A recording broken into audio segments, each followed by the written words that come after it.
Well, hello there. This is Mark Edelman, speech-language pathologist.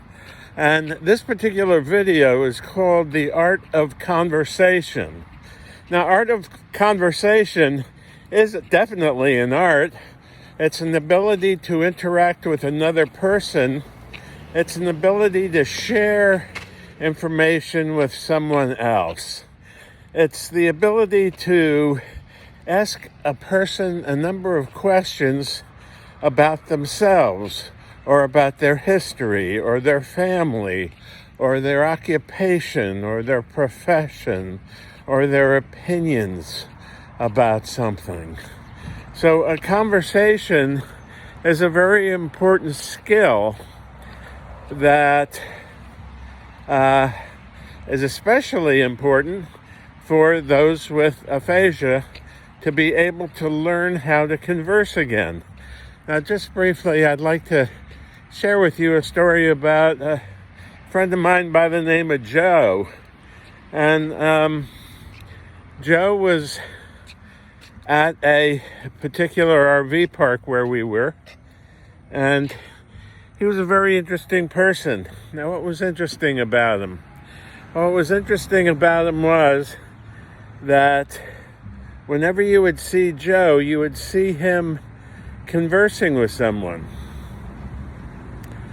It's just the way it was. You know, when you see people, they're usually doing something. But when you saw Joe, Joe was almost always talking with someone, interacting with someone. He would ask them about their lives, about their occupations, their religion, as many things as possible. And, people really liked Joe because Joe was the type of guy who never hesitated to come up to you and greet you and ask you how you are and how your family is. And that's one of the wonderful things that I learned about Joe. I just watched him, and he interacted with everybody. I mean, he interacted with older people, younger people, in between people, and it really isn't all that difficult to do.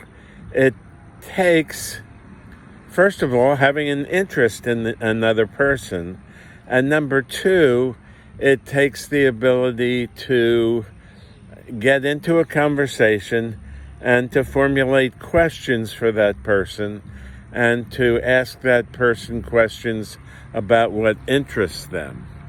Now, we've taken that principle and we've utilized that principle in the teaching of talking method for decades. And what we have found out is that most people like it when somebody comes up to them and starts asking them about their interests, about their lives, about where they grew up, where they went to school, what they majored in, about their family, their children, their grandchildren, their wives, their friends. We all have a story to tell, and it's really, really nice because most of the time we don't really get a chance to tell it. But with guys like Joe, Joe just always seemed to have the time to get into a conversation with someone, and as soon as he'd start an interaction, you would actually see two people conversing back and forth. And it takes that kind of skill, the ability to ask a question that stimulates language. And we teach you how to do that for people with aphasia. It's a very important skill. It's so much more important than filling out papers or iPads or things like this. The ability to converse is what people want when they have aphasia. They want to be able to talk with their wives. They want to be able to talk with their husbands, their children, their grandchildren, or their neighbors. They don't want to sit around and, of course, doing a workbook or a notebook, that is focused attention. And I'm not going to discount that, but as far as learning how to talk again, that's not going to be the avenue. The avenue that you want, if you have a loved one with aphasia or apraxia, is you want to find a way to communicate with that person so that person can formulate words and make statements. And then as that continues, day in and day out, week after week, month after month, the ability to speak in many cases improves significantly, more so than you can ever imagine. So it's not about exercises, okay? Speech therapy is not about exercises. It's not about workbooks. It's not about reading. It's not about writing. And it's not about singing. Now, all of those things are all right, and they each have a benefit, but the biggest benefit of them all is the ability to converse, the ability to interact, the ability to ask questions. And just as a caveat here, just know that everybody who has aphasia doesn't necessarily have the ability to get into a conversation right away.